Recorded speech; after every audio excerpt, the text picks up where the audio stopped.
ಒಂದು ವಿಶೇಷವಾಗಿರ್ತಕ್ಕಂಥ ಒಂದು ಘಟಸರ್ಪವೇ ಇದೆ. ಮೊನ್ನೆಯಷ್ಟೇ ದರ್ಶನ ಕೊಟ್ಟಿದ್ದು ಉಂಟು. ಆ ಹುತ್ತದಿಂದ ಹೊರಬಂದಂಥ ಆ ಸರ್ಪ ಒಂದು ಪೊರೆ ಬಿಟ್ಟಿದ್ದು ಉಂಟು.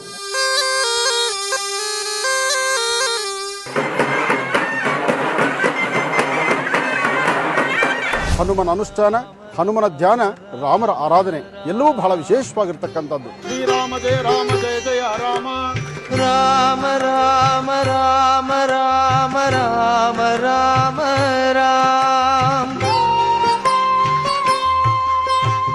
ಒಳಗೆ ಕೂತಿರುವ ತಾಯಿ ಯಾರೇ ಭಕ್ತರೋಗಿ ನಿಂತು ಮಾತಾಡಿದ್ರು ಮಾತಾಡಿದ ಪ್ರತಿ ಮಾತುಗೂ ಉತ್ತರಿಸ್ತಾಳೆ. ಆ ಉತ್ತರಿಸುವಂತ ಶಕ್ತಿ ಈ ಸಾನ್ನಿಧ್ಯಕ್ಕಿದೆ.